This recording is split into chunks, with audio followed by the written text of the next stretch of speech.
Hello, and welcome to Rising Coaches with Sophia Bernardi. I am so excited for this week's episode because I'm going to be sharing with you how I signed my first clients without a big audience, website, or ads.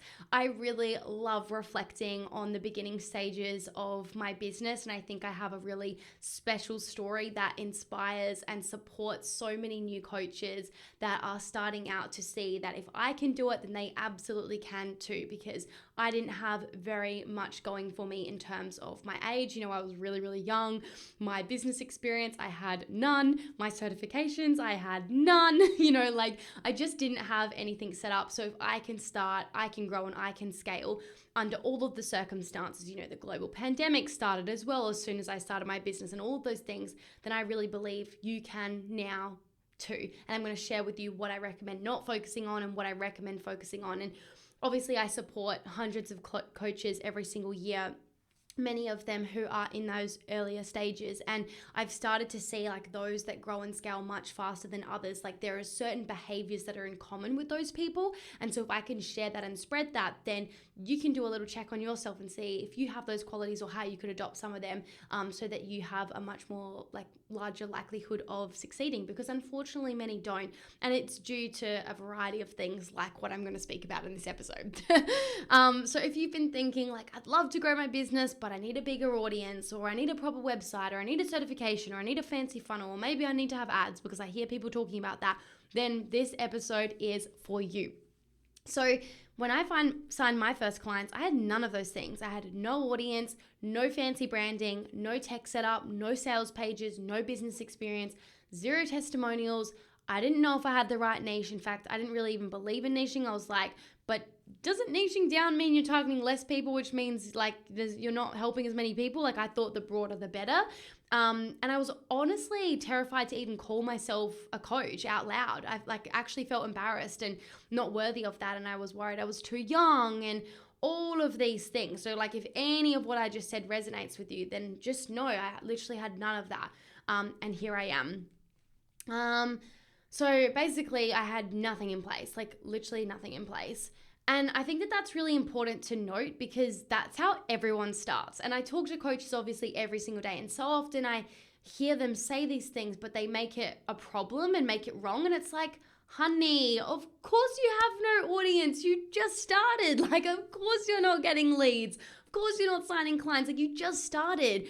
And people need to be so much gentler with themselves and kind and compassionate to themselves and enjoy the journey, because that's literally how everyone starts. But if you keep going, you focus on what matters and you focus on the right things at the right time, then eventually you do get a lead, and then eventually you do get a client, and eventually you're making 5K months and beyond, and you're out of that season. But because so many people make the starting journey so wrong and they can't handle the discomfort that does come with it, they stop and they give up and they plateau and they quit and they go slow and they go in circles and they make all of these mistakes, and that's why they never get out of it. So, it's so important to remember that all the people that you look up to that are quote unquote successful with whatever that looks like for you, they also started at zero at some point in time, and it's normal. We all start there. It's not a problem. You just have to put in effort. You have to put in the reps to turn that around, just like every single human does that has a business of any kind. You start at zero. So just remember that. That being said, some people unfortunately do stay at zero for way too long, and it's often because they do too many of the wrong things, or they don't do enough, or they don't have the things that they need in place, right? So I'm going to share with you what I did at the very start that helped me so much, and still does to this day, to be honest, okay? So a lot of it still applies across the board. So I was this is what I did have. So I've told you what I didn't have, but this is what I did have that I think is so essential and important. I was willing to trial and error. I was willing to lean in even when it wasn't working, it wasn't fun, and I was getting quote unquote rejected. And, I still leaned in. I never ever leaned out. I never quit. Sure, I had little thoughts in my negative moments, crying to Geordie, but I never actually was gonna quit. It was just something I would say in a weak moment, but I never stopped or paused or took a break, none of that, because I wanted it so badly, and not from a desperation place, but just from like a burning desire place. Like this was my purpose and I was going to make it work. I also like made a decision to stop waiting and to stop feeling ready or waiting for everything to be perfect. Like I just started. I made the decision to invest in myself even when I was making no money. I was willing to put away all of my excuses and put them to the side because I wanted this to work. I was a massive action taker. I had massive amounts of ambition and obsession and excitement. And most importantly, I had a deep passion and desire to help people, like genuinely, to the point I could do it all day, every day, and it doesn't exhaust me, right? And this mentality and all of these traits and personality traits like takes you so far, more than any website could or any certification or funnel or ads will do in the beginning of your business. That being said, I had all those qualities, but I still had no freaking idea what I was doing, right? So yes, I was a massive action taker, and that overall is a very positive thing and an essential thing. But I was like taking action on things that I had no idea about because I just didn't really know what to do. Just like no one knows what to do in the beginning. So I was like posting inspirational content and quotes, and I was tweaking my bio 10 times a week and tried to build a website, and it took me over a month to do that because I thought that that's what I needed, and it just wasted my time and money, and a lot of tears came from it. I tried modeling so many other coaches all at once, which left me feeling overwhelmed and confused. And it wasn't working as fast as I wanted to anyways, until I literally decided to stop doing a little bit of everything and actually go all in on what actually moves the needle. So I hired a high-level coach that could work with me closely in a group program, and it was a lot of money, and I was like, that's it. I'm not going to listen to anything else. I'm just going to go all in on this coach and this approach, and go figure it actually started to work. But here's what I focused on to get those first paying clients. So the first thing is I got clear on one offer. I stopped trying to offer everything to everyone, and I focused on solving one clear problem really well. This wasn't about perfection. It was about focus. It's not like I had the perfect program. It was just perfect for me. But the most important thing is that it was clear. There was a clear, tangible outcome. And I started off as a mindset coach for women, by the way, helping them build confidence in themselves. The second thing is I wrote content that truly connected, not just educated. So yeah, I was sharing tips and tricks and how-to content, but I honestly, like, the content that really did the best was when I like stopped trying to sound like smart and actually just started speaking like a real human. The rawer, the more vulnerable my posts were, the better it worked. Like whenever I shared my story, I signed clients. I spoke to real emotions. I used the exact words my ideal client was saying. I wasn't trying to be all perfect and, the perfect grammar or anything like that. I was just consistent, and I was just speaking from my true heart, and that always worked. And people started to really pay attention, especially when I really shared my deep and vulnerable story that obviously related to my ideal clients. The third thing I did is I followed a simple strategy that I could actually stick to. So in the beginning, I was like doing everything and everywhere, and it didn't really connect because I was just like modeling so many other coaches and thinking I was missing some magical secret. And it was only when I like doubled down on like one simple strategy and like committed to the mastery of that I actually got results. So it wasn't about doing like more. Like in the beginning, yes, you do need to do more if you're doing nothing, right? Like it is about doing more. But it was like I had to do like more but better. I had to do it better.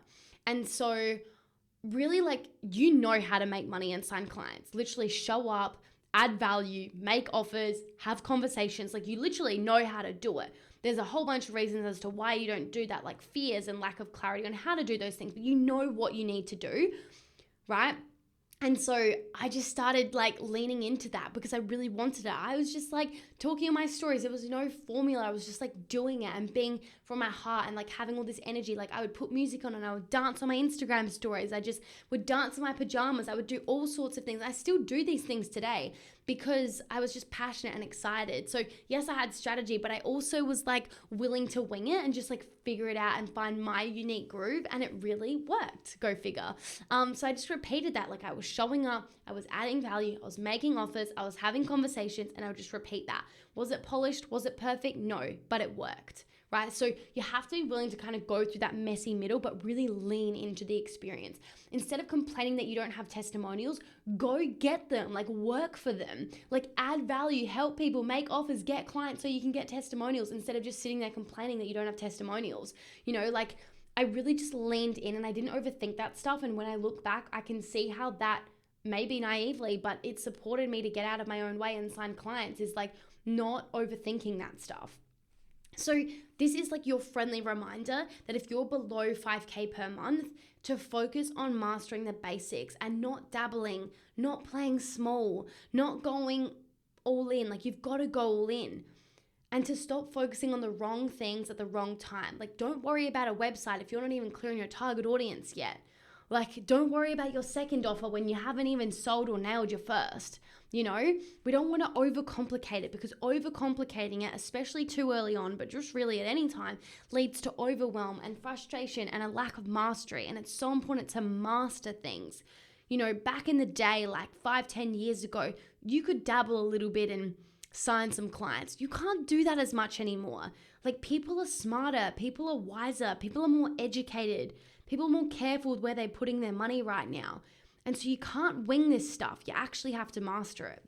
And that might be frustrating to hear or sound exhausting, but like it is what it is. And it's worth it, because on the other side of that is impact and fulfillment and income and freedom. And that is possible for you if you go all in, right? So we don't want to overcomplicate it. Just because like others ahead of you are doing 2 offers doesn't mean you should have 2 offers, right? Because what they're doing now is not necessarily what you should be doing now, which is why it's important to have like a coach and be in one program who knows how to meet you with where you're at. And instead of you just trying to figure it out on your own, copying all of these coaches that are worlds ahead of you, when they're actually like not like what an established person is doing is not necessarily what you need to be doing. Okay. And this is exactly why I have a program specifically for new coaches where I teach what matters and not what doesn't. And it's called the 5K Fast Track. And I actually barely talk about it publicly online. This is like the first time I'm properly talking about it. So if you're a new or early stage coach who's trying to grow with a small or no audience, you have no idea what you're doing, you don't have anything set up, and you're sick of being stuck in that cycle of like, I'm doing all the things, but nothing's working, or I have no idea what to do, so I'm just not doing anything, then this is your sign to stop guessing and finally build a business that actually works, a real business. Inside the 5K Fast Track, I help you build a no-brainer offer. I help you create content that connects and converts. And I help you to attract high quality leads and sign paying clients fast to get you to consistent 5K months without overwhelm or burnout in just 90 days. No complex funnels, no ads, no huge following required. Just a simple strategy, clear guidance, and full support every single step of the way. We are enrolling right now, so if you are ready to finally get off the sidelines and into momentum, just DM me the word FAST on Instagram and I will send you the details. My Instagram is linked in the show notes. You don't need more time, you don't need more followers, you just need a plan that works and someone to walk you through it. Let's build your coaching business properly so that we can get you to those 5K months. I hope you've enjoyed this quick episode that walks you through what you should focus on and what not. And I hope that my story has helped you to see that no matter your circumstances or situation, you can grow too if you're committed and you lean in and you have the right support every step of the way. I'll see you next week.